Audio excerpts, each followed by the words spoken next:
Okay, we got there in the end. Okay, so we're looking at this idea of building strength and resilience for life. And there's many reasons why we want to look at this topic. And the first one is this: that in life, there's always a certain degree of the unknown, okay?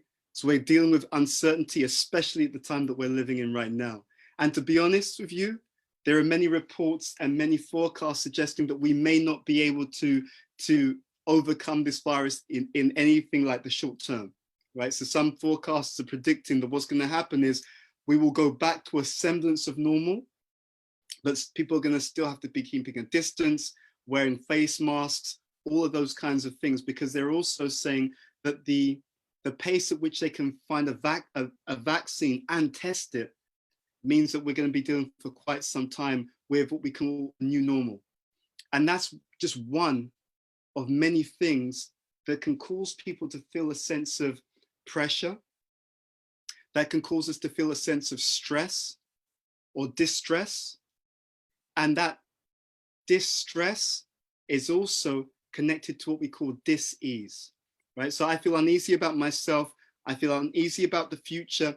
In fact, there may be many things, there may be many experiences that I start to feel some unease about. It was interesting when I was speaking to a few people before the presentation. I remember hearing one point, and that was that they're predicting that there'll be more issues around relationships at this time, right? Interesting concept. The idea is you have people who are together, they may live together, they may be friends, they may be partners, whatever it is, but in normal life, they can get some time away from the other person, right? Because they can go to work, right? So then you got the time at work, you got the travel from home to work, you got the travel from work to home, and it gives you plenty of time off from that person who you don't mind being around them in small doses, right? But when you have to have a full dose every day without any breaks, then that can create a very different situation. So there's some research which has been suggesting that actually friendships are breaking down at this time, and even issues in marriages are coming up more and more at this particular time because of this pressure, right? And because of this unnatural or very kind of self-isolating situation. Another thing that's very interesting is that it's affecting different people in different ways. There are some people, for example, who are introverts. They love it. They love self-isolation, right? Because they're just away from everyone. They don't see anyone. They don't have to talk to anyone. They can hide behind their computer. And they're actually sometimes, some of them are finding this to be less challenging. But then let's say you have someone who lives by themselves. They've got their own apartment and they are extroverts. They need that association. They need that energy coming from other people.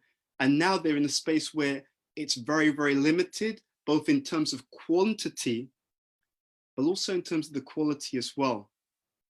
So whenever we go through changes in life, those changes also bring with them a certain degree of the uncertain, okay? And you can kind of see some of the things here, and it's really interesting. A lot of people also wondering, I was speaking to one student recently who's just about to go to university, right? And I was saying to him that in one sense, he's lucky because he's going into the university scene at a time where the economy isn't so strong. So hopefully by the time he comes out, things may be in a better situation. So I think it's very natural for any intelligent person to be wondering, what's going on, right? How are we gonna navigate these different things? And all of these things can lead to a certain degree of pressure. It can also lead to a certain degree of stress. So we really need to think about this.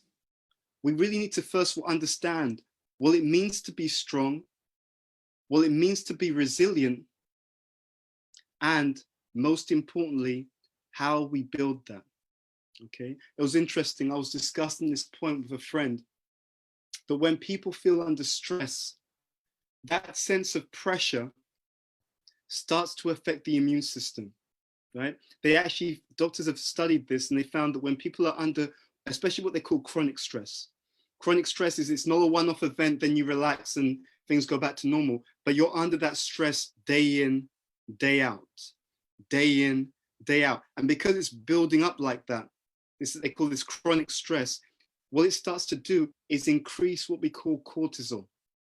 And many of you will be familiar with this. Cortisol is a stress hormone. And they found that as cortisol increases, the immune system starts to become weaker. So we really need to, especially in these times, but actually, to be honest, throughout our entire lives, we need to think about what we can do in these areas. And we want to give you some very key and practical things that you can do, okay? And these are things that can really help us on our journey of making ourselves stronger and definitely more resilient. A few points before that, and this is a concept I wanted to introduce you to, which can help us to think about life in a very powerful way. I've been meditating on this for a long time now. And this is the idea that life is like a good meal. Now you may think, well, what the hell has that got to do with being resilient? I can explain. So I was giving a few people the analogy that you may go into a restaurant. You and your friends go to a restaurant, you sit down, you're gonna have something to eat, and you've both ordered the same thing on the menu, okay? So both people sitting down, they've ordered the same dish. The waiter comes, gives the same preparation, the same order on the menu to both of you. But now you're sitting down to eat the food. One person, let's say your friend, they eat it, absolutely delicious. It's exactly what they expected. They love it. They feel nourished by what they're eating. Someone else, or you in this case, you've got the same meal. So you're sitting down with the same meal, you're eating it, but your experience is very, very different. Right? Now let's dig into that. It's the same meal, okay? The same meal that both of you ordered, same preparation, it's got the same ingredients. But when your friend's eating, they love it. You're eating, and actually you can't even take another bite because it's just so undigestible. How is that possible? The reason why it's possible, and this is really important, the reason why it's possible is because in both plates, they have exactly the same ingredients. But what your friend is eating has the right ingredients in the right proportions. But what you're eating has the right ingredients. Okay, all the ingredients are there, but they are in the wrong proportions. It's the wrong balance. And just that one thing, just the fact that you have the wrong balance, it puts you in a situation where things become difficult to digest. I've been doing a lot of study on this topic of how people digest their experiences. There's a clinical psychologist who I was actually just listening to a while back, and they made a very powerful point. They said that when you have a past experience, so something's happened to you, let's say more than 18 months ago, okay? A negative experience, and you still keep thinking about it. You still keep ruminating on it, right? And when you think about it, it triggers negative emotions. It triggers bitterness. It triggers resentment. I don't know about you, but I can't tell you the number of times I've been in London and let's say I'm on public transport and someone's on the phone and it's like, yeah, and she said that to me. And next time I see her, I'm going to say, if you do that, I'm going to do that. And it's like, and you can kind of see that when they're speaking, the volume goes up. Not only the volume goes up, the tone is very strong because the emotions are very strong. And then their body language gets into it. And you can feel that they're literally holding in their body these negative emotions and negative experiences. In science, they call it the fight or the flight or the freeze response. 3 ways that people tend to deal with pressure and stress. Either fight it or flight, so you run away from it, or you just get frozen. You become immobilized and you just don't know what to do with it. And what I was realizing, and this is a very interesting concept that's given in an ancient system of medicine and health called Ayurveda. it talks about the ability to digest our experiences. That's why we use this analogy of the good meal. You may have a good meal, but that's not the whole story. The story is also, can you digest it? Okay. So when we think about resilience, please believe me, if you get these things right, it literally gives you the power to digest anything and everything that you go through. Okay. And we want to give you some very practical things that you can do in that particular area. But let's just carry on this point about the clinical psychologists. So they were making the point that when we don't digest our experiences properly, right? So sometimes people have certain types of trauma because of traumatic experiences. When we don't digest it, then what happens is that literally part of our mentality is stuck in the past, okay? Part of your power, part of your energy, part of your joy is stuck in the past. And we need to free that. We need to bring that back. So then the question is, what are some of the things that we can do in order to bring that positivity, that joy, that full awareness into the present moment, and to use that to build our strength? We wanted to give you 5 things, but before we do, I want to tell you something that's been really exciting to me. And I've been thinking a lot about the difference between what is, let's say, the more superficial types of self-help and what we're trying to give you here, which is literally spiritual self-help. Okay, so what's the difference? And I say that my view is that spiritual self-help is like naked self-help. Okay, sounds strange, but I want to explain what I mean by that. There's one way of looking at self-help to say that we need to do something to make you better. Okay, so you're all right, but if we boost this, if we make this stronger, if we make that stronger, then you will be more powerful, more worthy, more lovable, etc. But what we want to present to you is something different. I call this naked self-help, and naked self-help begins with a different premise. My genuine premise, and this is actually being taken from an ancient tradition that we call the Bhakti Yoga tradition. My premise, our premise, is that the real you is beautiful, blissful, and brilliant. And you're born that way, right? That's how you are inherently. But what's happened over time in our journey through life, or some people talk about lives in terms of having a deeper understanding in that sense, is that natural high quality, that greatness gets covered, right?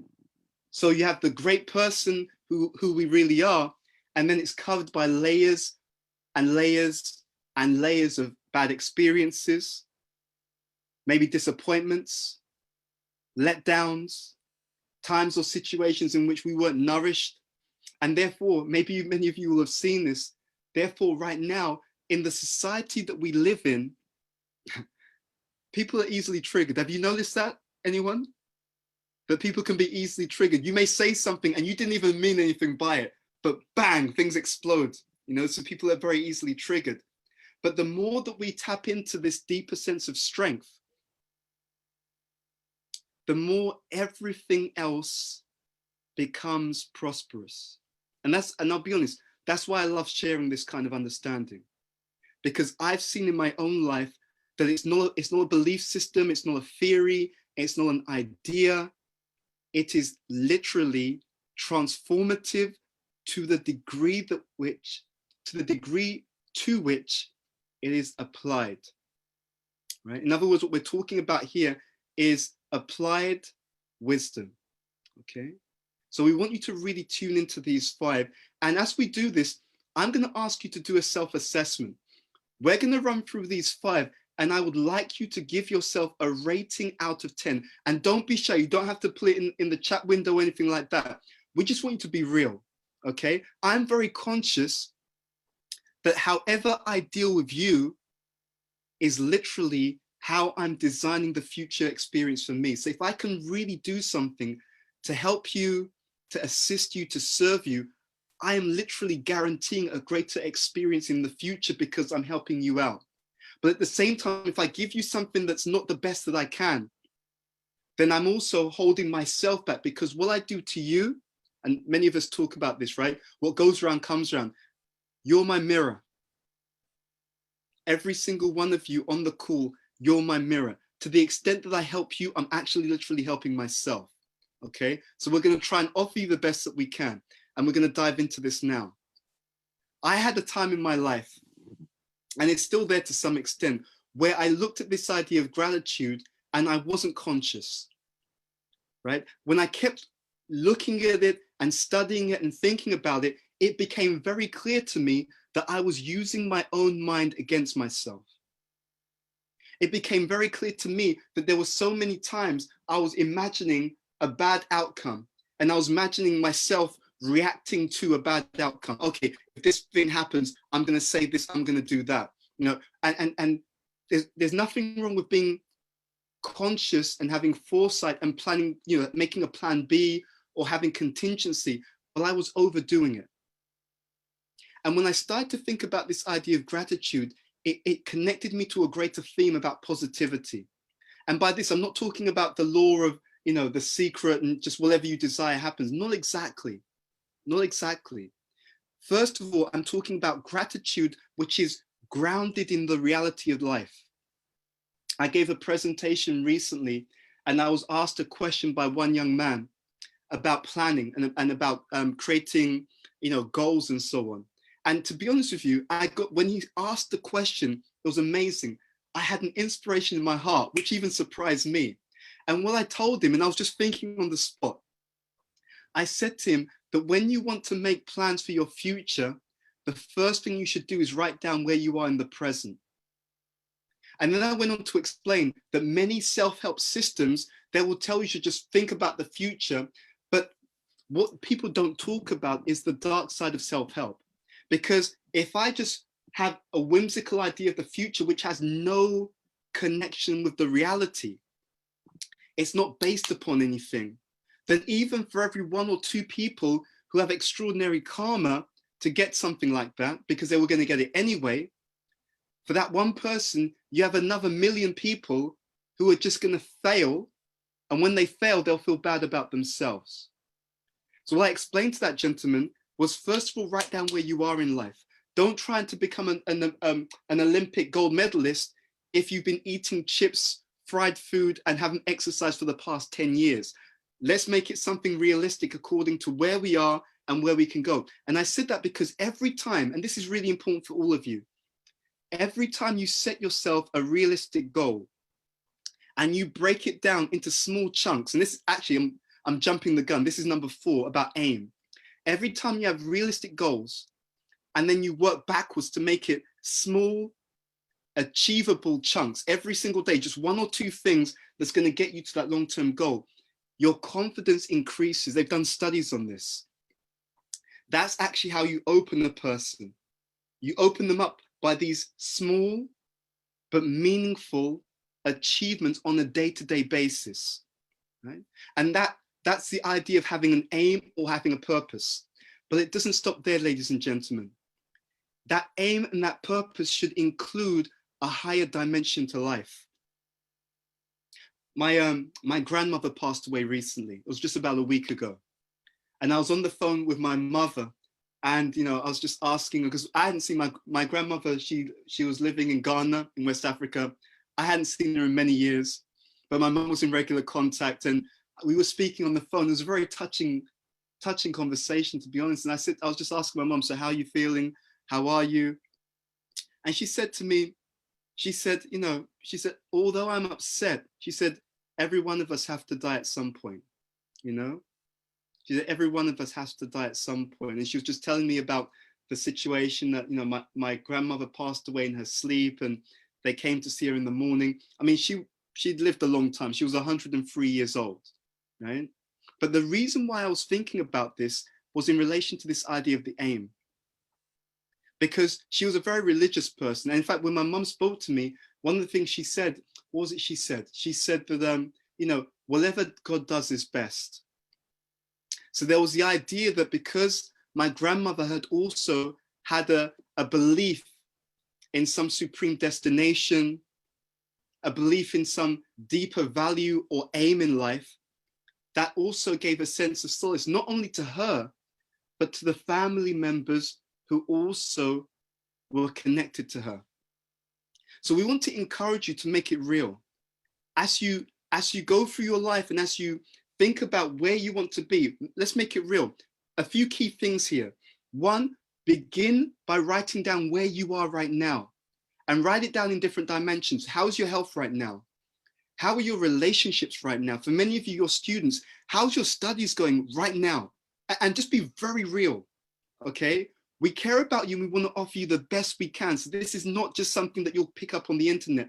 It's something that we've been thinking about, meditating on literally for decades. So first of all, be grounded in the present.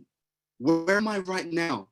And then based upon that, so not just whimsically, but based upon where I am today, okay? What is it, May 27th, 2020?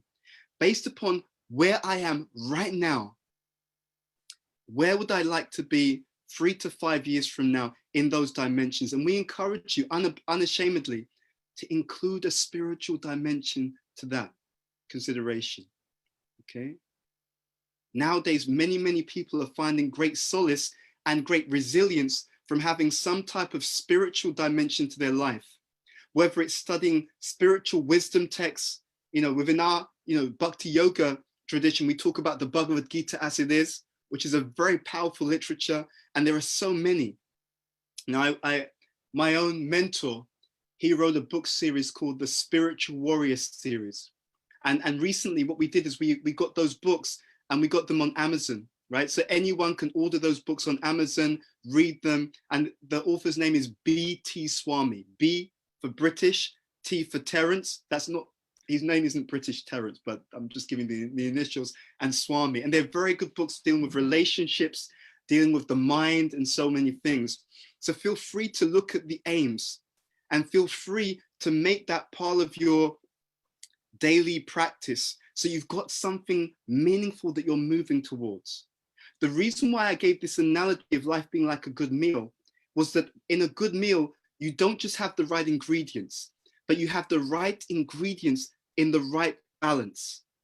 And for many people, the reason why they get stressed, and they're not even conscious of it, I'll be honest with you, I've studied this for many years.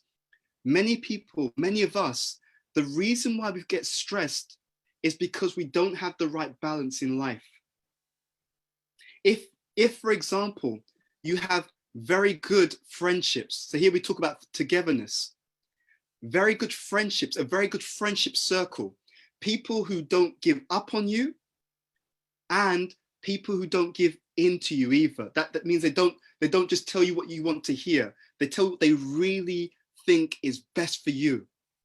A person like that becomes incredibly powerful. I've seen it, right? So many people now, they've got so many friends on Facebook and so few friends in their heart.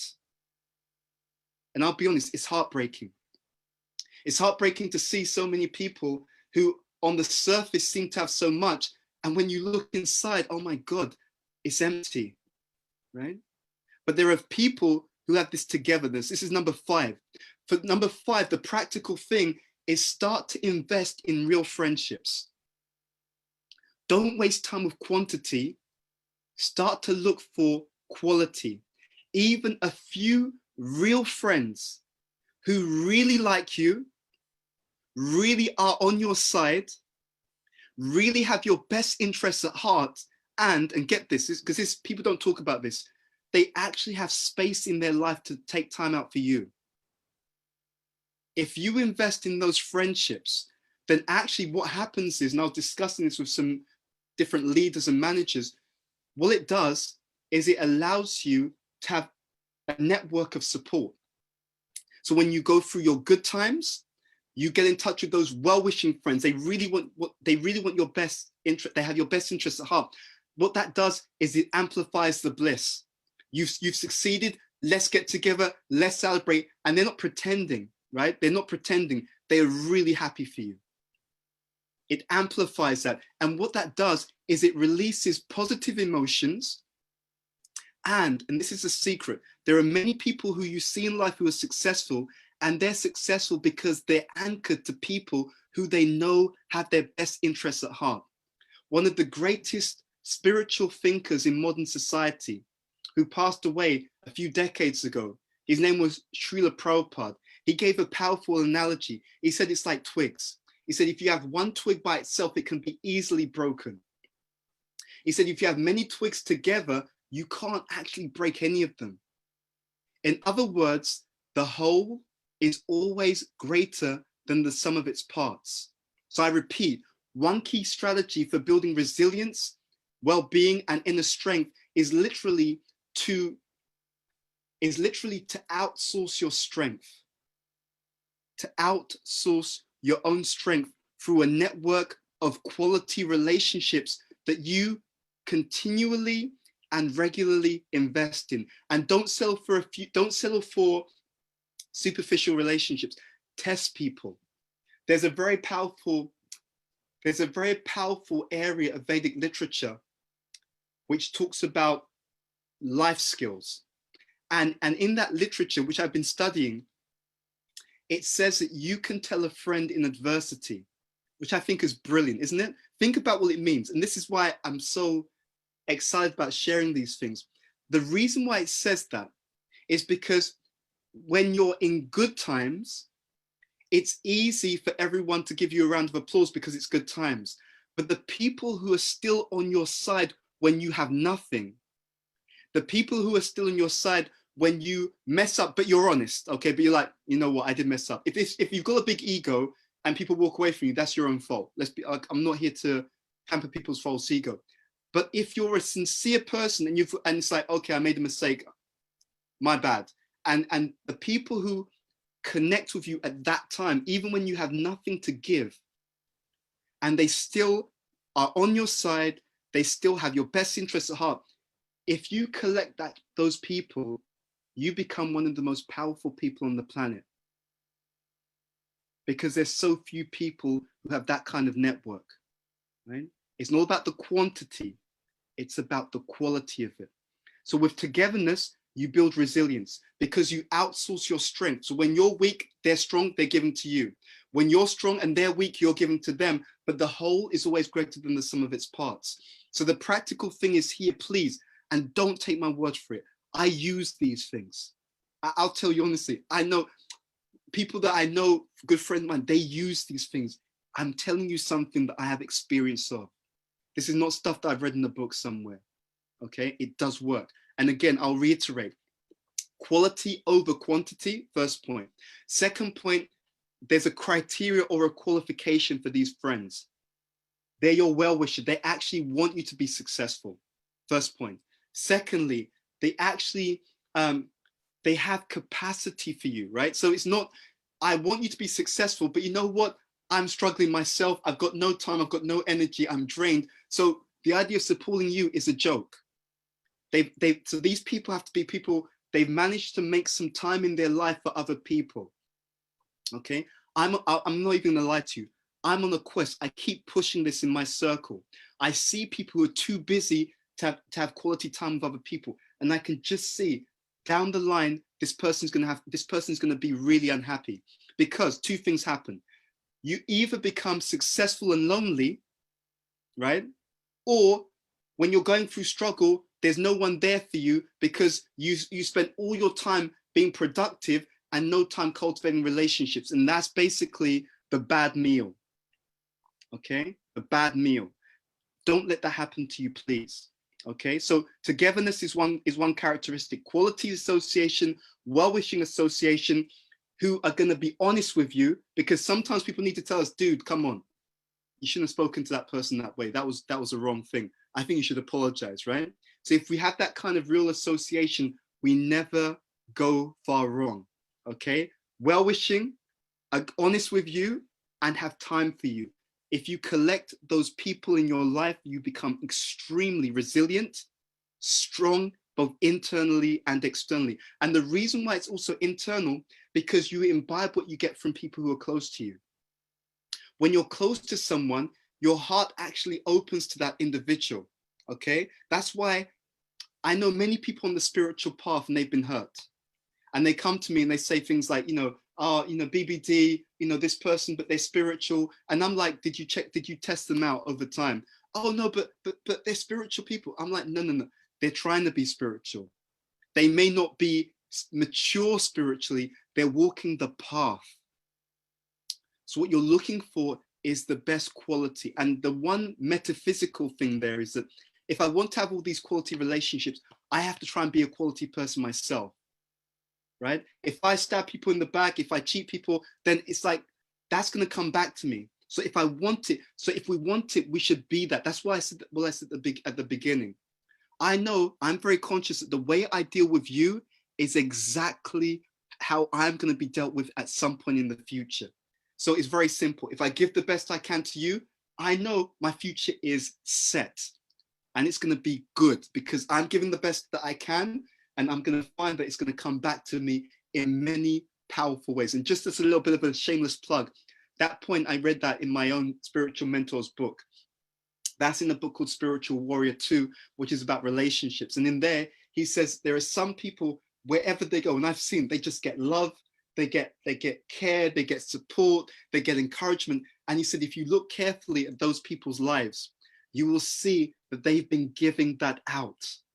And that's why it just keeps coming back to them in so many powerful ways. Okay, let's move on. I want to give time for Q&A. So we talked about having an aim, having a purpose, and including a spiritual dimension. Okay, there's a saying that we're not material people having spiritual experiences, but we're spiritual people having a material experience. And this really goes back to what we said about naked self-help, that the real us, and this is one of the first points that's made in a literature called the Bhagavad Gita, where Krishna is speaking to his friend Arjuna, right? He says, you're not the body. In other words, you're not that covering. What are you? You're the soul. And they talk about the soul as being amazing. And as we said before, beautiful, brilliant, blissful. Okay. And that brings us to one other point about this aim. Part of the practice, or rather, let's go to routine. Part of the routine that many people are connecting with right now is having some kind of meditative or spiritual practice in their day-to-day life. One person I know in my circle, he's ex-military, and he was talking about some of the things that they study in the military. And he was saying that everyone has an emotional capacity. And I was thinking about that. Yes, we all have an emotional capacity.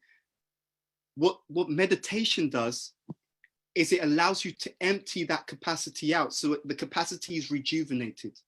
You may have people in your life, and you know what? They just, people say, I'm at my limit, right? So you had a situation, you had an interaction, so, okay, I'm at my limit emotionally, I can't take any more, right? So my tolerance has reached its limit. It could be emotionally, it could be mentally, it can be physically. What is that practice that allows you to empty that emotional bucket so that you're now again at full capacity? That's the secret in life, to replenish and renew yourself so that on a day-to-day basis, you're back at 100% full capacity again to deal with the challenges that life inevitably bring, but not just to deal with the challenges, but to learn from the challenges and to excel through the challenges. And that is where we come to routine. Studies have found that if you have a good routine in your day-to-day life, you sleep by a certain time, you wake up by a certain time, you have a certain type of practice and discipline in your day-to-day life. It could be yoga, it could be some spiritual reading, it could be spending some time reading with a friend. And especially we encourage mantra meditation as a very powerful spiritual practice. And the mantra meditation that we use consists of sacred names of the Supreme, which is considered in the Bhakti Yoga tradition to be the most powerful form of meditation. If you do that, it's not just doing it, but it's doing it on a regular basis. One other thing I'm going to add to this point about routine is that and I was explaining this to a group recently, and I know some of you on the call will know about this point about Ayurveda, this ancient system of medicine and well-being. In Ayurveda, it's said that you should try to sleep before 9:30. It is said that if you sleep after 9:30, you sleep during what they call the Pitta period. And after 9:30, the Pitta period, basically what it does is it makes your mind more restless, and therefore the quality of your sleep goes down. So you can see a theme here: quality versus quantity. Both are important. Both are important to get the best out of life. So you should try to sleep before 9:30, and therefore your mind and your consciousness is in a better shape, and you should try to wake up before 6 a.m. So in Ayurveda, if you wake up after 6 a.m., you wake up during what they call the Kapha period. Now, I've done some study on this. You will find countless articles online. They've found a connection between waking up late and depression.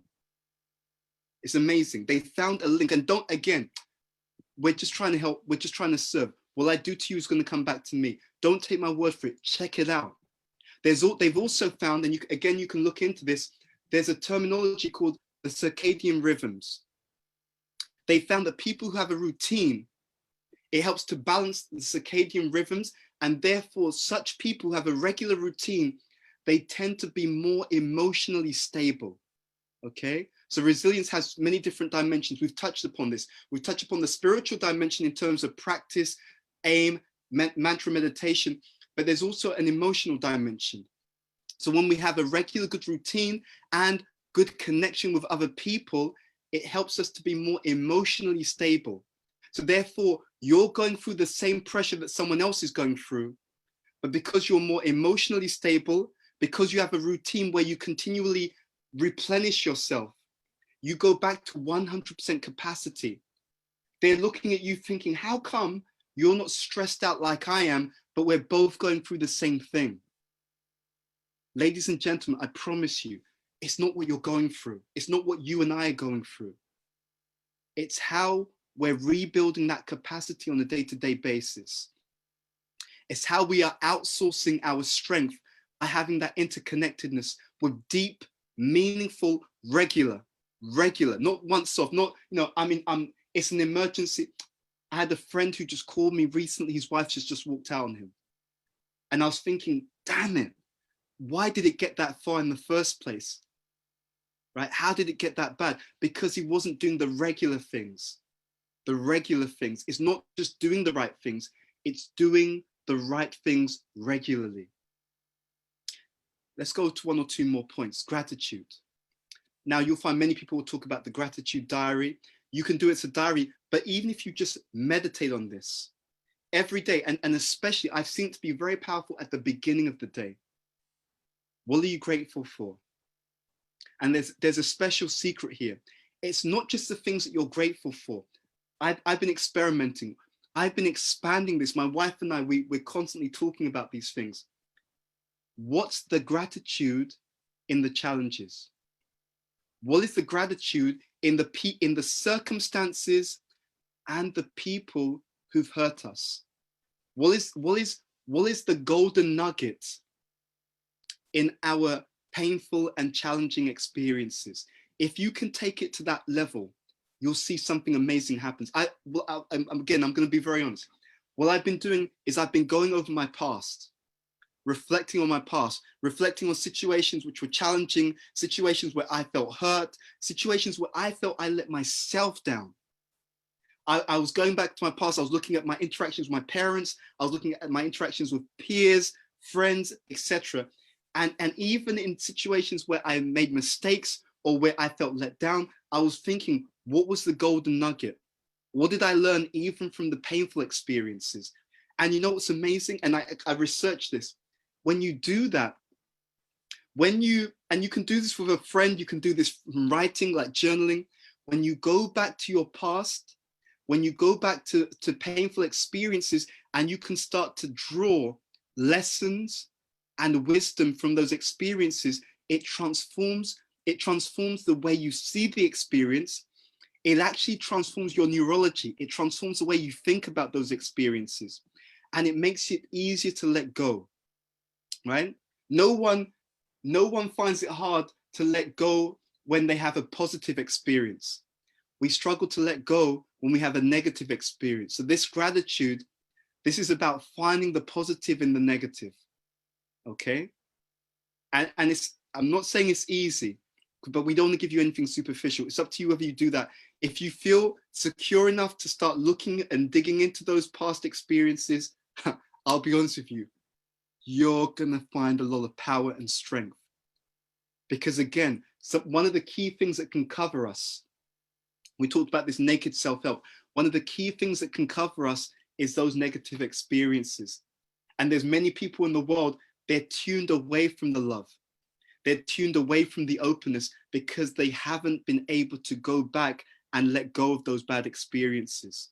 One of the ways in which we can do that, and look, let's be very clear, if those experiences were too intense, you may need to do that with special, proper help, professional help. But if they're not so intense that you can start to look at them and explore them, you can find the gem. You can find the positive even in the negative. And the last thing before I go to questions, this is about embrace. And what do I mean by that? When I'm thinking about you guys as a younger generation, and I'm thinking about myself, I try to put myself in the person's shoes who I'm sharing with. And the question I ask myself is, okay, embrace. What would I have liked to have known when I was your age? Okay, what would have helped me? And this embrace means embracing reality. And I can't tell you how much this has helped me over the last 20 years or so. I really want to encourage you, when you explore spiritual wisdom, to try to understand the Dharma of things, right? What do I mean by this? There are certain inherent things about life, okay? And I wish more people would share this. There are certain things about life which are inherent. So this is about embracing realities, okay? So this has a lot to do with the idea that we're not the center. As long as I think that I'm the center, I think that I can make life whatever I want it to be, okay? But when I understand that I'm not the center, then it changes something very significant. But it's a game changer. If I understand that I'm not the center, then the question changes. The question isn't, how can I do anything and everything I want? The question becomes, what's the inherent nature of life? What is the Dharma of life? In the Bhagavad Gita, Krishna and Arjuna, two individuals, they talk about this, the Dharma of something. So for example, we say that the Dharma of fire is to be hot, is to burn, is to be bright. Okay, there's no such thing as the cold fire. If it's fire, it's hot.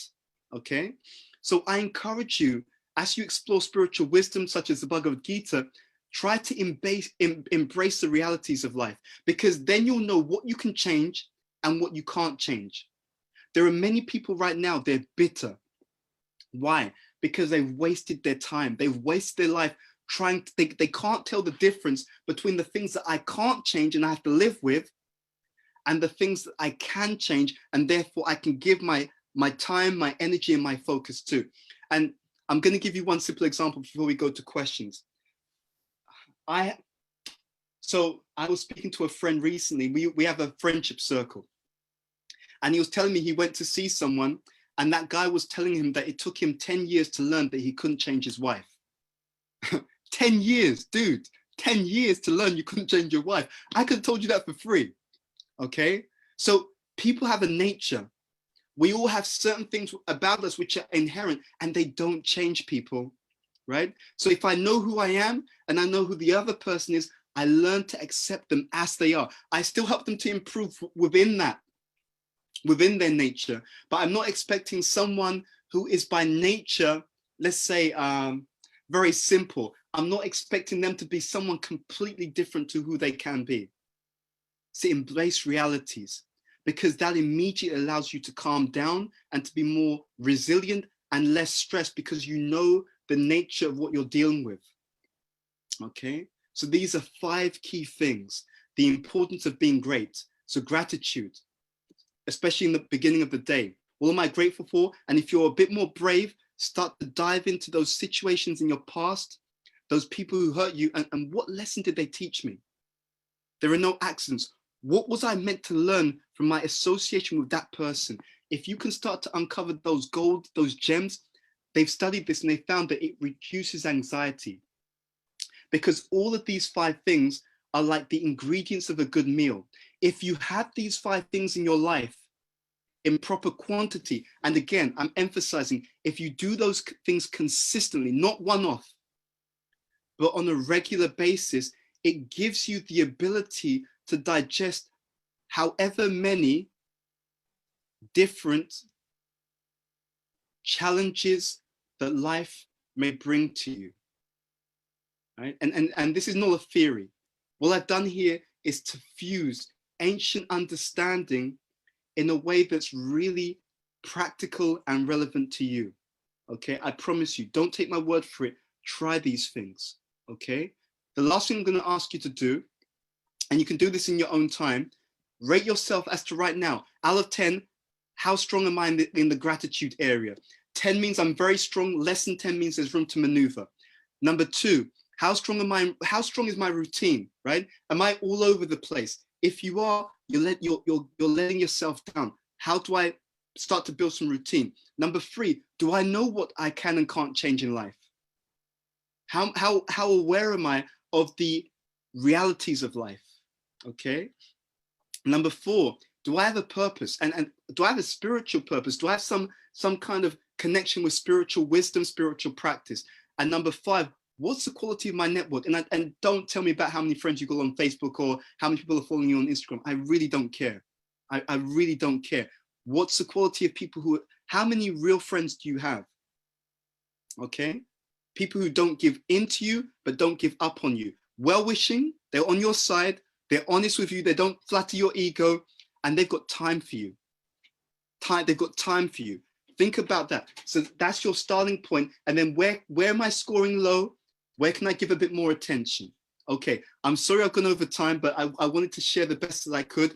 I'm happy to go on beyond 7 o'clock. So over to you guys for the questions, and let's see how we can serve you better. Okay, and what I'll do is I'll also share the slides with the KC SOC, and you guys can pass it on to anyone who wants it.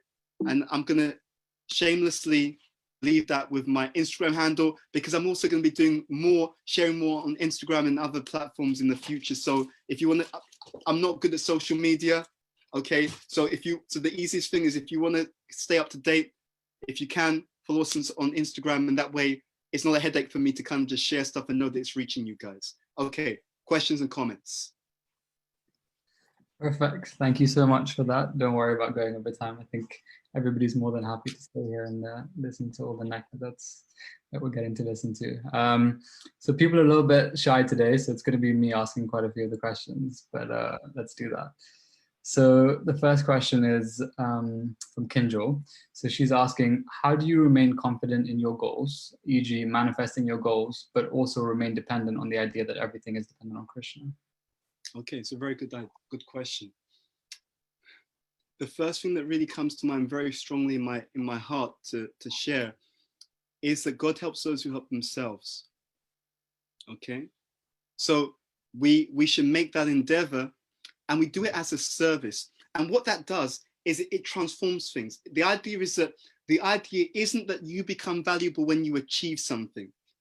The idea is that you become valuable because you're trying to serve. You're trying your best. Okay, so you can always make an offering. You can always endeavor. Whether it turns out a certain way, that's down to someone else ultimately. Okay, we don't shirk responsibility though. That means the interface between the two things is that if I do the best I can every day, automatically the results will be optimized. Okay, so the two things, there's a natural interface between the two.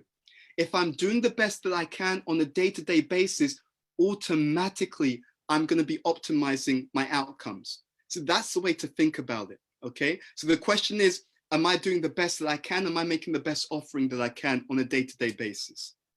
In other words, every day try to serve to the best of your ability, and then you leave the results to the Supreme.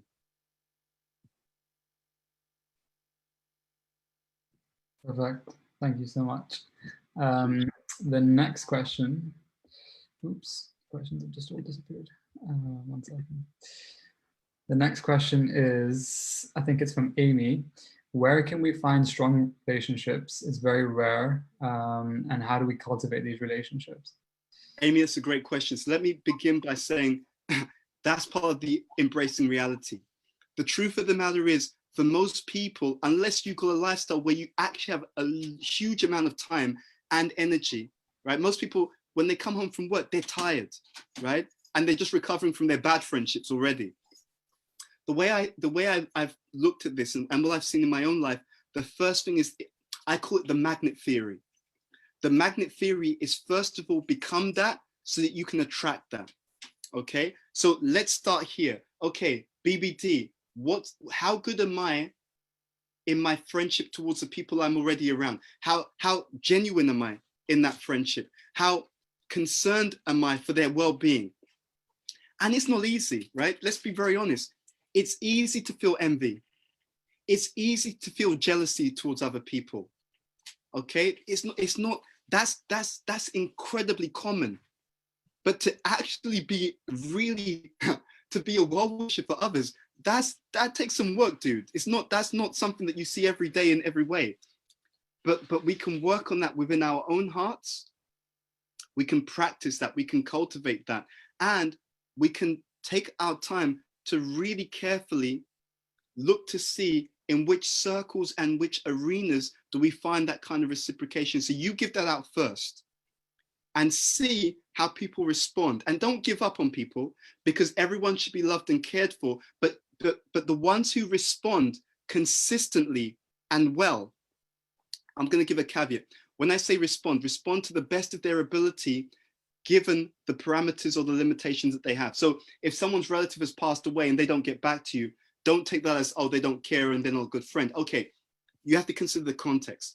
But those who respond well, they're the ones you try to invest in more. It's like a good business, right? You're a good business, you're selling your products, and you see that some of your products and services, the public are really responding well to that product.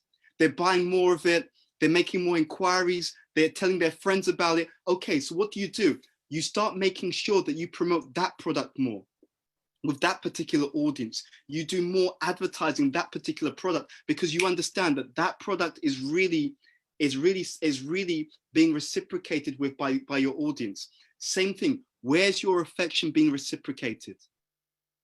Okay, look and notice, where is your affection being reciprocated? That's one point, minus your shortfalls. Okay, because if someone doesn't reciprocate, there's two questions. Is it them or is it me? Actually, there's three questions. Is it them? Is it me? Is it the situation? So we have to subtract the situation. We already talked about that context. But then it's like, okay, the next thing is it me? Are they not reciprocating because I've been a little bit too harsh with them? I was a bit rude. I was a bit negative.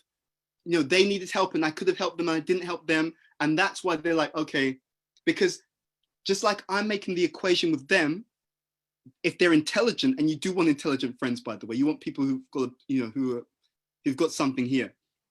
They're also looking at me through the same lens that I'm looking at them. So if it's like, okay, I tried to be friends with Amy, she just brushed me off, or she just cut me down, then it's like, okay, maybe she's not the one. So the first thing is it the context? Second, is it me? Only when you've eliminated these two things, then what's left is, okay, maybe they're just not the kind of person, we just may not vibe. And that's fair enough. Then you go looking elsewhere. You don't need a lot of friends. You need a few quality friends. Don't be fooled by Facebook. Don't think that you're going to have millions of people who are really quality people. It doesn't work that way, right? It's never worked that way. A few quality people. And if you catch, and when you find those people, invest in those relationships, and you'll find they'll be with you for decades. And you'll be like, wow, and it'll change your life.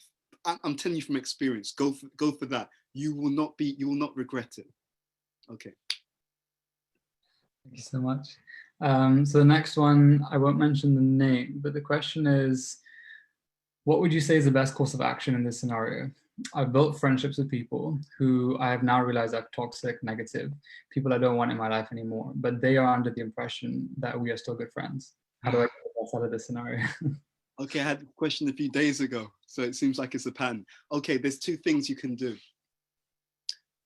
Let's be honest, again, going back to this formula, context, me, them. So it could be contextual, okay? Sometimes it's like that. They're in a bit of a negative space, something negative happened. So the first thing, if you can, raise the game, okay? And the way you raise the game is not, there's two ways to raise the game. One is extremely annoying, right? So don't do this. Don't beat them over the head, tell them that they're toxic, tell them, you need to change. I'm not gonna, you're disgusted. Don't do that. The second way to raise the game is by your example. Okay, I'm reading this. It's really helping me in this way. I'm going to this seminar. I'm going to check out the KC soccer events. I'm finding it really useful. How are you finding it? I'm finding it's really powerful. So open up the opportunity for them to engage with those things which you're already doing, which are raising you, and give them the invitation to be exposed to those things which will raise them. Okay. But if they consistently shoot that down and try to pull you down, then don't even pull them down. Don't even cut them off. Just carry on your positive journey, but make it strong. Be so strongly connected to what you're positively doing that if they want to associate with you, they have to move in that same direction. In other words, it could be like, oh, you never hang out with us. Okay, yeah, come with me. I'm going to an event which is talking about how to transform my consciousness and be more positive. You can come along, right? So allow them to see what you're doing, but if they want to associate with you, they have to also move in that same direction. And what you'll find is very easily, after a while, it'll be like you're too positive for them. So either they'll raise their game or they'll leave you alone. That's the way to do it. Awesome. Thank you so much. So the next question is from Rajiv, and he's saying, how can we have gratitude for what we have, but still remain detached, as you're grateful for the people and things that you have, but they're only temporary? Okay, no, so there's a misunderstanding about detachment. So you cultivate detachment from things which are more temporary. That can be done in a lasting way only by having a connection to something which is of a higher nature. Okay, so don't artificially just be like, I've got to be detached from you because you're a nice person, but at the end of the day, don't worry about that. What you should do is cultivate, and especially through spiritual practices, meditative practices, especially through the reading and the reflection on spiritual wisdom, it will build a higher connection, which will automatically put the attachment that you have to everything and everyone else in its rightful position. Okay, there's two things. There's aversion and attachment. If you're too averse, it just ends up rebounding into attachment eventually. So don't worry about those two things. Try to cultivate a higher, deeper connection with the truth, with spiritual wisdom, and automatically all the other things will naturally recalibrate in their rightful way. Thank you so much. So it's a lot of questions from my side because people are shy, but the next one is, how do we have self-confidence in my own abilities and stop getting intimidated by the perception of other people's abilities? Okay. Could you repeat that question again? It's a good, I just want to process it so I can give it the best that I can. How do I have self-confidence in my own abilities and stop getting intimidated by my own perception of other people's abilities? Wonderful question. Okay, there's a few key things that you can do. Oftentimes, and this is a bit deep, but if you introspect, you'll see, I see this in my own life. When I'm disturbed by other people and what they're doing and their abilities, it's a sign that the Supreme is giving me that BBD, you're not focusing in enough on your own projects, your own offering. Okay, so consider it's like this. Consider that every single one of us have a certain amount of energy, right? A certain amount of God-given energy or ability. If you're not investing your ability sufficiently, positively, consistently, then when you see other people doing that, you'll be like, oh, but they're doing so well, they're doing so well. But the fact that you're always looking at what they're doing, that's the sign that you're not giving enough attention to your own focus, your own endeavor, your own projects. Now, of course, it's not black and white, because many times projects and things that we're doing will be done in collaboration with other people, okay? But you will find that when you are sufficiently focused on building your own talents and doing the best you can in your own offering, then it doesn't actually matter how well other people are doing. It's incredible, but it's true, right? But it's a sign. We often look at the world and think, oh, that's happening and I'm disturbed. When you're too disturbed by the outer world, really remember this, when you and I are too disturbed by the outer world, it means that we're off balance and we're not giving sufficient time and attention to our inner world. And our inner world includes our state of mind, state of consciousness. It includes our time in terms of developing ourselves. It includes our time in offering the best that we can in what we're doing in our day-to-day lives. That's the key. That's the key.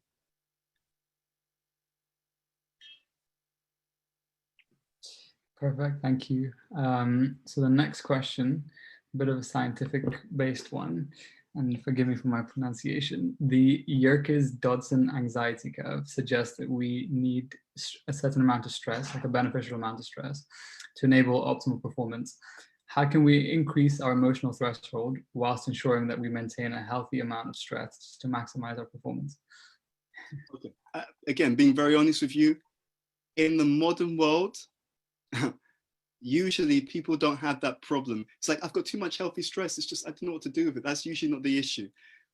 What usually happens is that, especially through the way that we deal with technology and the way that we deal with each other, and this is actually, it's been found in various kinds of research, that there's an increasing degree of anxiety, even generalized stress, where people wake up and throughout the day, just in the back of their mind, they just feel a bit uneasy and stressed out.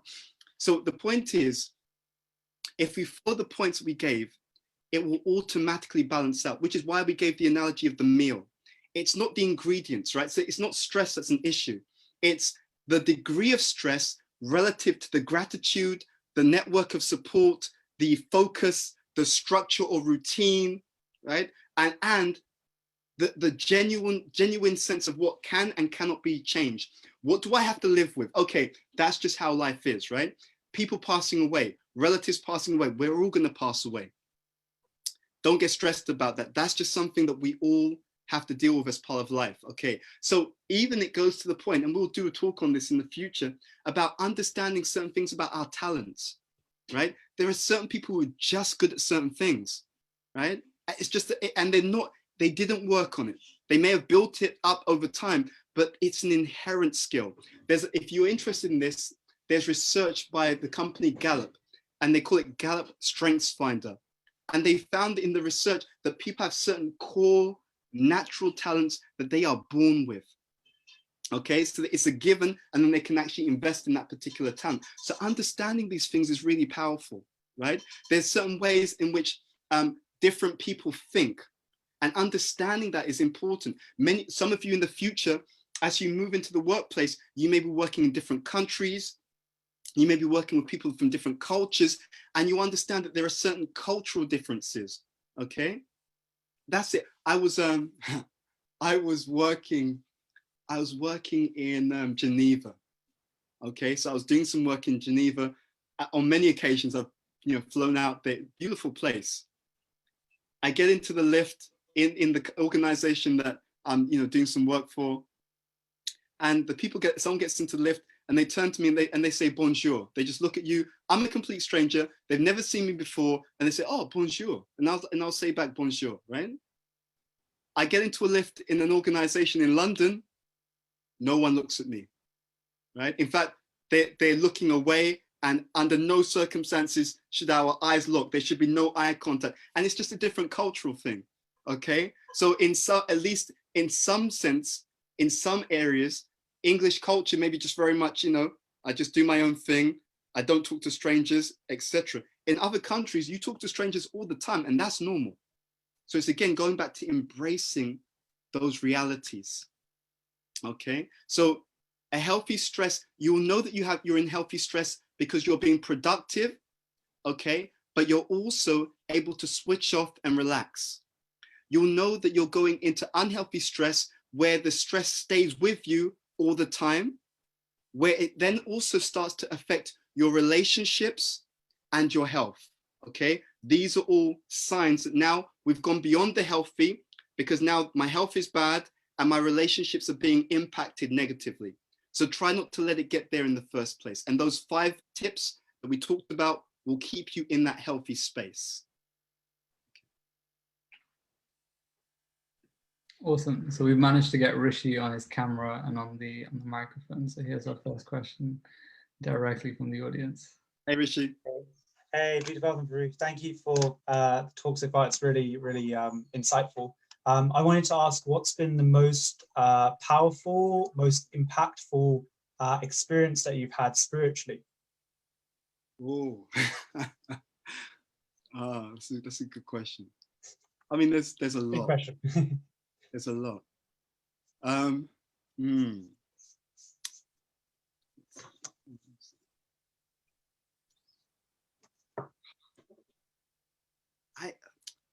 I had so, I mean, I'm trying to think of one in particular I could share. There's many, but I'm just gonna share 1 or 2. Well, I'll share one. I'm gonna share one. So one of the most powerful experiences I had, it was in 2004. That was it. It was 2004.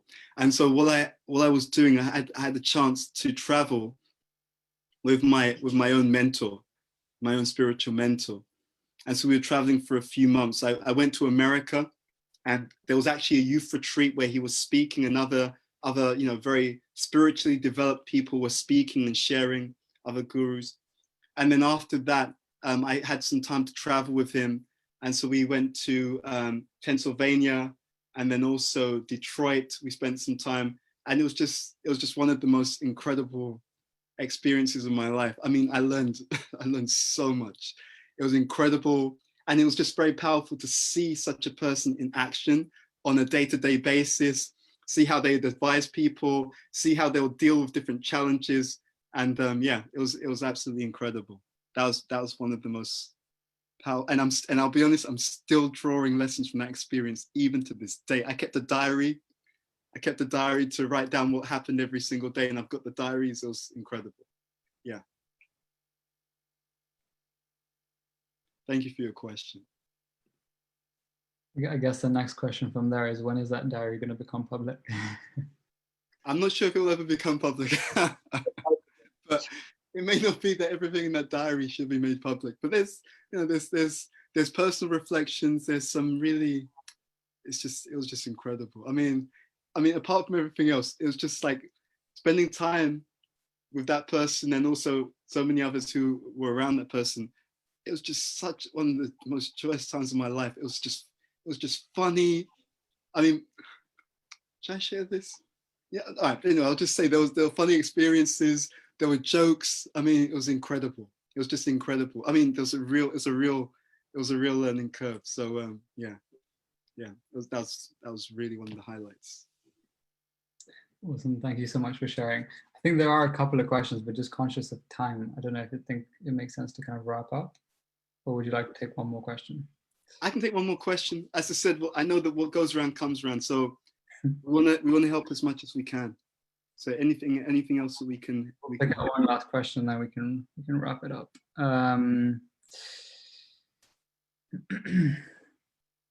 So a question from Mayor.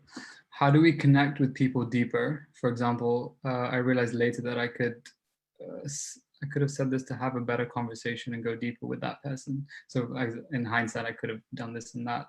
I get caught up in my own goals sometimes, or remembering I need to interact better and I guess more present in the moment, and forget the balance that I need. I guess if you can comment on that. Okay, and again, I'm just going to comment really from the heart. Not everyone wants to go deep. Okay, so there's a dimension to this where it's good to be deep, because it gives you a lot more that you can share with people. You're a lot happier, you're a lot stronger. Deeper people are actually stronger, much stronger. because they're connected very strongly with their own roots. So we should go on the journey of being deep. But what you'll find is if you associate in the kind of circles where you will tend to find people who want to go deep, then you'll find that those people are the ones that you'll naturally have that kind of resonance with. That's one point.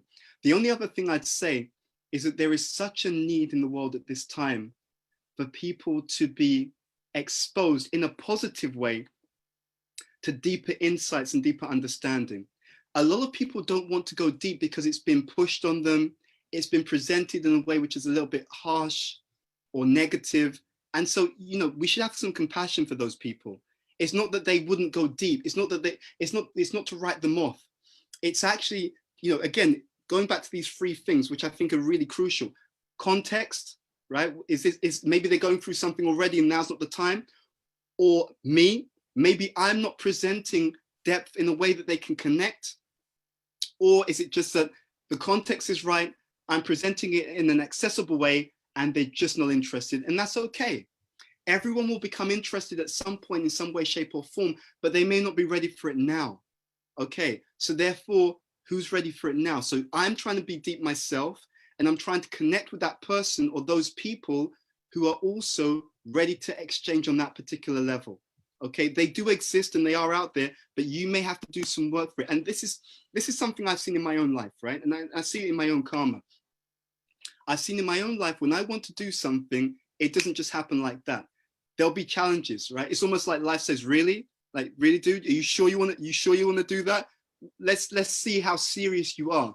So don't give up, and don't give up hope. Don't think that because I want to go deep and it doesn't happen straight away, don't think that therefore there's no one else out there. No, they do exist. And they may also be shy, because they may be the person who's thinking, you know what, if I'm deep, people think I'm weird, or, you know, why are you always talking about this philosophical stuff? Why can't you just, you know, hang out and just tell jokes? They may have these fears. So sometimes we have to scratch the surface. Sometimes we have to make people feel secure, so that when we start to go deep, it's like, oh, actually, that's interesting. And there are many people like that. In fact, I've seen that generally, if it's presented in the right way, it's not like beating people up over the head. It's not like just going from something superficial to something just completely, you know, randomly deep. There are many people who are ready to engage in those conversations. Okay, so is it the context? There's something that, you know, they're stressed out. They can't really think at this time. They've got no headspace. Is it me? I'm not presenting it, or I'm not engaging in a conversation in ways which are compassionate, relevant, relatable, or is it that they're just not ready at this time? In which case, okay, we don't have to force everyone to be deep at this time just because I'm deep, but it will benefit them. So let me do the best I can. Let me take care of my side of the equation, and then see who's ready. And if that person isn't ready, let me find those other circles, those other people, because they're in every country, every nation, every gender, every ethnicity. But we have to maybe put a little bit more work to find those individuals.